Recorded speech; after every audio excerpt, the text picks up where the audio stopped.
नमस्कार। स्वागत है आप सभी का आपके अपने चैनल एस्ट्रोलॉजी लर्नर पर। आओ ज्योतिष सीखे की श्रृंखला में आज हम आपके बीच में लेकर उपस्थित हैं धन योग। क्या होते हैं धन योग? जन्म कुंडली में हम धन योगों का कैसे विश्लेषण कर सकते हैं? कैसे जान सकते हैं कि आपकी जन्म कुंडली में कितने धन योग हैं जो आपको आपके जीवन में धन से भर देंगे, आपका जीवन सुख में रहेगा? क्योंकि इस वर्तमान समय में या प्राचीन समय से अगर हम चर्चा करें तो धन के जो अर्थ है, अर्थ की आवश्यकता सभी को रही है और सभी के जीवन में इसका बहुत ही ज़्यादा महत्वपूर्ण स्थान है। इसलिए आज हम धन योगों को समझेंगे। तो चलिए शुरू करते हैं।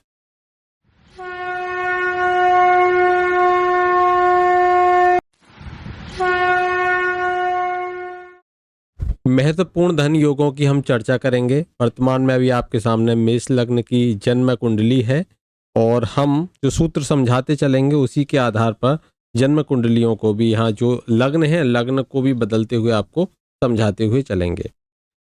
तो सबसे पहले हम यहाँ पर जो सूत्र समझने वाले हैं वह सूत्र की जो पांचवा भाव है, यदि पांचवें भाव में शुक्र की राशि हो। अब शुक्र की राशि पांचवें भाव में, जैसे मिथुन लग्न होगी तब शुक्र की राशि होगी पांचवें भाव में, या फिर जो मकर लग्न होगी तब पांचवें भाव में शुक्र की राशि आएगी। तो कहने का अर्थ है कि इन दोनों में से हो, या तो मिथुन लग्न की जन्म कुंडली हो या फिर वह मकर लग्न की जन्म कुंडली हो, और इनमें शुक्र की जो राशि है वह आपके यहाँ मिलेगी और इसे शुक्र देखते हो। शुक्र क्या करते हो? इसको देखते हो। शुक्र इसको कब देखेंगे?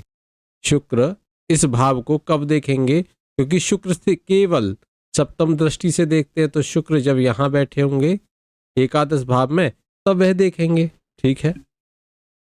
इसके साथ साथ में एक बात का और ध्यान रखना है कि शुक्र से देखते हो और एकादश भाव में शनि हो और इनके साथ में ही शनि बैठे हो। अब देखिए, आप पहचान लीजिए, यहाँ शनि कौन हो गए? यहाँ धनेश हो गए शनि, और यहाँ कौन हो गए? लग्नेश हो गए। धनेश और लग्नेश हो गए, और ये कौन हो गए? शुक्र पंचमेश हो गए। अब ये दोनों मिलकर लाभ भाव में बैठकर पंचम भाव को देखें तो ये बहुत ही धन देने वाला योग है। बहुधन का वह स्वामी होता, अनेक प्रकार से उसको धन की प्राप्ति होती है। यह सूत्र आप स्पष्ट रूप से समझ गए होंगे। क्यों है? क्योंकि देखिए, धन भाव के अधिपति कौन हो गए? शनि हो गए, और यहाँ पर कौन हो गए? यहाँ कौन हो गए? यहाँ भी शनि हो गए, और यहाँ कौन हो गए? शुक्र जो पंचमेश है वह हो गया। अब मैं यहाँ पर आपको दिखाऊंगा कि यदि यही मिथुन लग्न की जन्म कुंडली होती तो हमको क्या मिलता। जब मिथुन लग्न की ये जन्म कुंडली होगी तो शनि यहाँ पर देखिए बैठकर नीच के हो जाएंगे, ध्यान से देखिए, और शुक्र यहाँ पर बैठेंगे साथ में। और हमको कहा गया है कि हम दोनों ही स्थितियों में देखें कि यहाँ पर अब साथ लिखा हुआ है तो यहाँ पर ये दोनों बैठे, और शनि क्या देखें? सप्तम भाव को देखें। जो उनकी उच्च राशि है पंचम भाव में वह उसको देखेंगे, बेशक नीच में बैठे हुए हैं। स्पष्ट है? यहां पर आप ये कहोगे नीच है, लेकिन उनकी दृष्टि कहां जा रही है? अपने उच्च स्थान पर जाती है, जो पंचम है, और उच्च स्थान का जिसमें वह उच्च होते हैं उसका स्वामी उनके साथ में आकर बैठ जाए। जहां शनि उच्च होते हैं उनका स्वामी उनके साथ में आकर बैठ जाए, एक तरह से सपोर्ट करे, और दोनों मिलकर क्या देखें? पंचम भाव को। तो यह भी बहुधन योग आप जन्म कुंडली में बनता है। चलिए, यहां पर यह स्पष्ट हो गया होगा। अब हम आगे बात करेंगे। अगला हमारा सूत्र है कि पंचम भाव में अगर बुध की राशि हो, पंचम भाव में अगर बुध की राशि होगी, कब होगी? जब वृषभ राशि होगी, वृषभ लग्न होगी, तब बुध की राशि पंचम भाव में आएगी। पहली बात, यहां देखिए, मेरा प्रयास है कि आपको सूत्र स्पष्ट कराता हुआ चलूं ताकि आपको कोई भी समस्या इसमें न आए। अगर कुंभ राशि होगी, कुंभ लग्न होगी, तो भी पंचम भाव में बुध की राशि होगी। ठीक है। तो हमें क्या मिला कि अगर लग्न में वृषभ राशि हो लग्न में कुंभ राशि हो तो पंचमेश कौन होंगे? दोनों स्थितियों में बुध होंगे। स्पष्ट है?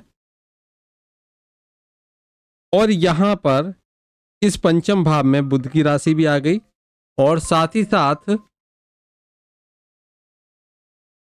तो यहां पर जो बुध हैं वो इसी भाव में विराजित हो जाएं, पंचम भाव के अधिपति भी हों और पंचम भाव में ही बैठ जाएं बुध। साथ ही साथ हमें देखना होगा कि चंद्रमा एकादश भाव में बैठे, चंद्रमा एकादश भाव में बैठे और चंद्रमा के साथ में मंगल भी यहां पर बैठे होने चाहिए। कुल मिलाकर चंद्रमा और मंगल पंचम भाव को देखें और चंद्रमा तो पंचम को देखेंगे ही देखेंगे, मंगल इस भाव में बैठकर धन भाव को भी देखेंगे, उनकी एक दृष्टि धन भाव की तरफ भी जाएगी, एक सप्तम भाव पर भी जाएगी और एक जो उनसे सप्तम है यानी कि पंचम भाव पर भी जाएगी और एक दृष्टि उनकी छठे भाव पर भी जाएगी। तो मंगल की यहां बैठकर ये तीन दृष्टियां होंगी, धन भाव को देखेंगे, उपचय भाव को देखेंगे और मंगल पंचम भाव को देखेंगे। वहीं जो चंद्रमा है वह पंचम भाव को देखेंगे। यह स्थिति जन्म कुंडली में बनती है तो यह भी बहुत प्रकार से बहुत ज्यादा धन द्रव्य देने वाली स्थिति बनती है। सोने चांदी की भी जब यह युति चलती है और इसकी दशा आदि आती है तो कमी नहीं रहती। बुध की दशा में हो, मंगल की दशा में हो, चंद्रमा की दशा में हो, बुध की दशा मंगल की अंतर्दशा, मंगल की दशा चंद्रमा की अंतर्दशा, जब भी ये तीनों की युति दशा अंतर्दशा और प्रत्यंतर दशा में तीनों की युति बनेगी, निश्चित रूप से वह स्थिति आपको धनदायक स्थिति होगी। चलिए यहां तक हमने समझा, स्पष्ट किया। आप भी कमेंट बॉक्स में कमेंट कर दीजिए, ज्यादा से ज्यादा शेयर कर दीजिए आपको ये पॉइंट्स समझ में आ रहे हैं या नहीं। आगे हम बढ़ेंगे अगले सूत्र की तरफ। अगला सूत्र कहता है कि पांचवें भाव में यदि मकर राशि हो या कुंभ राशि हो, कहने का अर्थ हो गया कि शनि की राशि हो, जैसे यहां तुला लग्न की जन्म पत्रिका में होगा या फिर कन्या लग्न की जन्म पत्रिका, इन दोनों में ही शनि पंचमेश बनेंगे। तो कुल मिलाकर शनि पंचम भाव के अधिपति होने चाहिए और शनि पंचम भाव में ही बैठे, अधिपति भी हो और पंचम भाव में ही बैठे। ठीक है, पंचम भाव में बैठे और इससे एकादश भाव में बुध बैठे। कौन बैठे? बुध बैठे एकादश भाव में। बुध यहां लगने से एकादश भाव में बुध बैठेंगे। तो यहां पर ये जो स्थिति है, यह स्थिति बताएगी कि बहुत सारे अनेक द्रव्यों का, द्रव्य यानी कि जो आपके सोना है चांदी है ये द्रव्य में आते हैं, इनका वह मालिक होता है, स्वामी होता है, बहुत धन उसके पास में होता है। पंचमी इस पंचम भाव में बैठे हुए हों और एकादश भाव में बैठे हुए बुध उनको देख रहे हों, शनि पंचमेश होने चाहिए, पंचम भाव में बैठे हों, बुध एकादश भाव में बैठे होने चाहिए। चाहे तुला लग्न की जन्म पत्रिका हो या फिर यह जन्म पत्रिका हो कन्या लग्न की, दोनों ही स्थितियों में यह होगा। चलिए अब हम बात करते हैं अगले सूत्र की। आज हम धन योग देख रहे हैं कि धन योग कैसे कैसे बनते हैं। मैंने आपको यहां पर अब तक 3 धन योग बता चुका हूं, अब मैं यहां पर चौथा धन योग आपको बताने जा रहा हूं। पांचवें भाव में यदि सूर्य की राशि आए, सूर्य की राशि पांचवें भाव में आएगी जब मेष लग्न की जन्म पत्रिका होगी। तो पांचवें भाव में सूर्य की राशि आएगी, तो सूर्य पांचवें भाव की राशि आए और उसमें सूर्य अगर हो, अब देखिए आप यहां पर देखिए सूर्य पंचम भाव में हो और जो एकादश भाव है यानी कि जो लाभ भाव है उसमें कौन हो? उसमें चंद्रमा हो, उसमें चंद्रमा हो, शनि हो, तो यह भी बहुत से धन देने वाली स्थिति होती है। यह भी बहुत प्रकार से धन देने वाली स्थिति होती है। या फिर ऐसे हो जाए कि सूर्य अगर यहां ना भी बैठे तो यहां पर सूर्य बैठ जाए, या देखिए या तो चंद्रमा सूर्य का कुल मिलाकर यहां पर युति होनी चाहिए, सूर्य यहां बैठ जाए। फिर से समझा देता हूं। पंचम भाव में सूर्य की राशि हो, यानी कि सूर्य पंचमेश हो, सूर्य यहां बैठे, चंद्रमा यहां बैठे, या फिर सूर्य यहां अगर नहीं बैठते तो सूर्य यहां बैठकर देखें, तो भी सूर्य चंद्र हो गए, तो भी यह स्थिति बताती है कि बहुत प्रकार से उस जातक को इनकी दशा आदि में धन का लाभ होता है, धन की प्राप्ति होती है। आगे बात करते हैं अगले सूत्र की। अगर पांचवें भाव में, अगर पांचवें भाव में, पांचवें भाव में शनि की राशि हो, या तो कुंभ राशि हो या फिर मकर राशि हो, और ये शनि से युत हो, शनि से युत हो, और लाभ भाव में मंगल हो, लाभ भाव में मंगल हो, तो बहुत द्रव्य का स्वामी होता है, बहुत धन उसको प्राप्त होता है, यह स्थिति भी बताती। आगे एक सूत्र और समझ लेंगे कि पांचवें भाव में अगर गुरु बृहस्पति की राशि आए, तो गुरु बृहस्पति की राशि मीन राशि भी हो सकती है, धनु राशि भी हो सकती है, कोई सी भी आ जाए, और यहां पर गुरु बृहस्पति बैठे, गुरु बृहस्पति बैठे, और लाभ भाव में कौन बैठे? चंद्रमा, और उनके साथ में बैठे मंगल, चंद्र मंगल की युति, देखे किसको? पंचम भाव को, तो भी यह एक विशेष प्रकार का धन योग जन्म पत्रिका में बनता। आगे बात करेंगे। अगर जन्म लग्न सिंह लग्न हो, जन्म लग्न सिंह लग्न हो और सूर्य इसमें बैठे हुए हों, जन्म लग्न सिंह लग्न हो, सूर्य उसमें बैठे हों, और मंगल या गुरु उनके साथ बैठे हों, या तो मंगल और गुरु बृहस्पति इनके साथ में बैठे हों, या इनको देखते हों।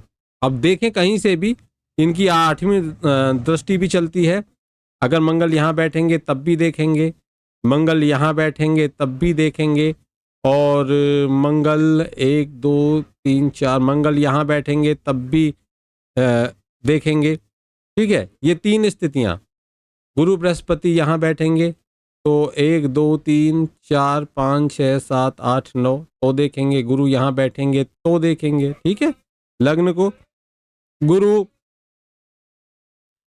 यहां बैठेंगे जो नवम भाव है तो देखेंगे, गुरु यहां पर बैठेंगे सप्तम भाव में तो देखेंगे। यह स्थितियां मैंने आपको स्पष्ट कर दी, यह बनती हैं तो यह जातक बहुत ज्यादा धनवान होता है, धनी होता है, राजा के समान उसका जीवन होता है। अगला सूत्र समझ लेते हैं। अब हम बात करेंगे कर्क लग्न की।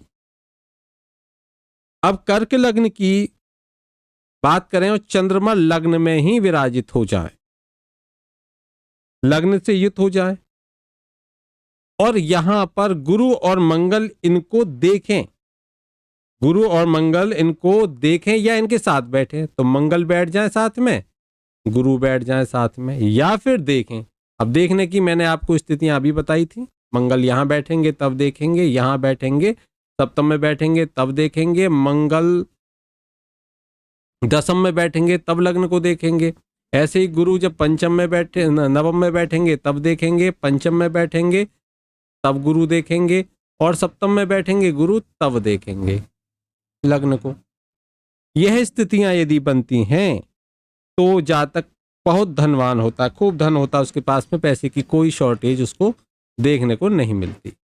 अब हम आगे बात करेंगे कि मंगल की राशि हो, मंगल की राशि, चलिए हम यहाँ पर मेष ले सकते हैं या फिर हम वृश्चिक ले सकते हैं, कोई भी हो, मंगल की राशि हो और उसमें मंगल लग्न में ही बैठ जाए, स्पष्ट है, साथ में उनके बुध शुक्र शनि से वे दृष्ट हो या फिर युत हो, तो हम किसको ले सकते हैं? बुध शुक्र और शनि, इनसे युत हो जाए, युत मतलब साथ में हो इनके, इनसे दृष्ट हो जाए। तो बुध दृष्ट कब कर सकते हैं? जब सप्तम भाव में बैठेंगे। शुक्र दृष्ट कब कर सकते हैं? जब सप्तम भाव में बैठेंगे। लेकिन शनि कब कर सकते हैं? शनि तब कर सकते हैं जब शनि चतुर्थ भाव में बैठेंगे। तो उनकी 10वीं दृष्टि कहाँ जाएगी? 7, 8, 9, 10 लग्न पर। जब शनि सप्तम में बैठेंगे तब शनि लग्न को देखेंगे। जब शनि एकादश में बैठेंगे तब वह लग्न को देखेंगे। स्पष्ट है? शनि की 3 दृष्टियां, एक तीसरी, तीसरे भाव में बैठती अपने से, जहां बैठे वहां से तीसरा भाव, जहां बैठे हैं वहां से 7वां भाव, जहां बैठे हैं वहां से 10वां भाव। ये पूर्ण दृष्टियां होती हैं इसकी, शनि की। तो यह बहुत धनवान होने का योग होता है। आगे हम बात करेंगे गुरु बृहस्पति की राशि धनु या मीन की।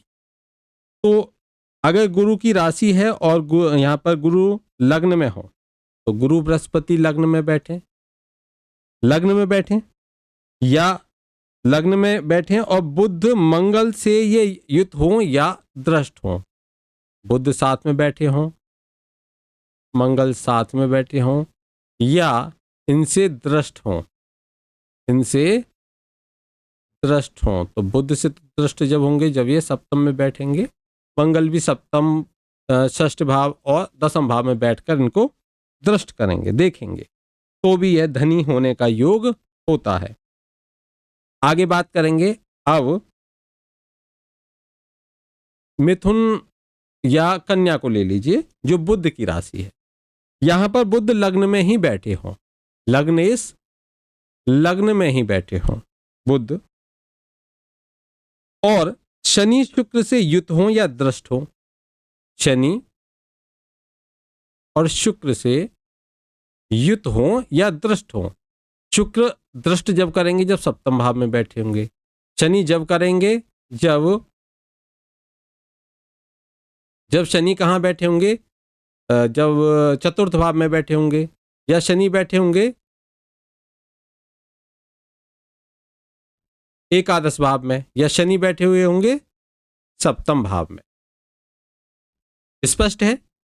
यह स्थिति है, करेंगे तब यह भी एक धनवान होने का, धनी होने का एक योग बनता है। स्पष्ट रूप से हम इनको समझ पा रहे हैं। अब हम बात करते हैं आगे। अब शुक्र की राशि की तरफ चलेंगे हम। चलिए, शुक्र की वृषभ राशि भी है, तुला राशि भी है। चलिए, यहां पर मैंने तुला ले रखी है। तो इस राशि में शुक्र कहां बैठेंगे? लग्नेश है तो लग्न में शुक्र बैठ गए, और शनि और बुध इनके साथ में बैठे हुए हों, या फिर इनको देखते हों।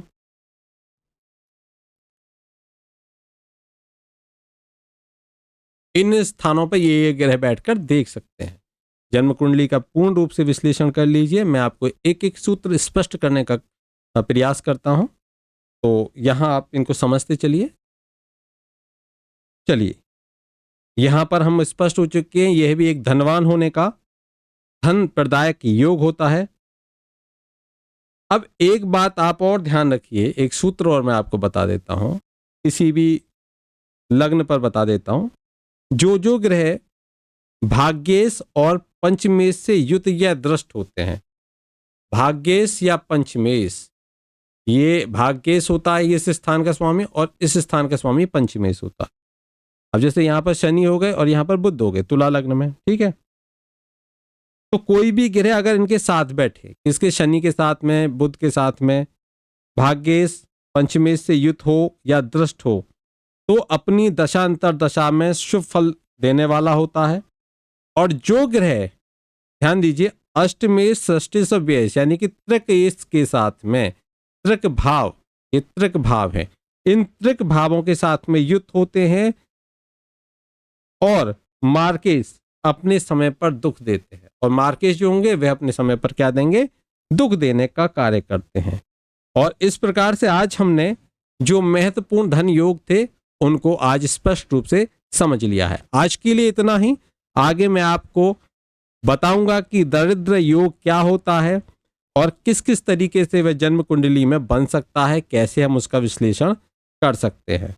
तो यहाँ पर हमें धन योग, राजयोगों की भी जो शेष रह गए हैं उनकी भी हम आगे चर्चा करेंगे, स्पष्ट करते चलेंगे आपको सभी। आपका ये पूर्ण रूप से जो टॉपिक्स हैं ये चलते रहेंगे। जय श्री कृष्ण।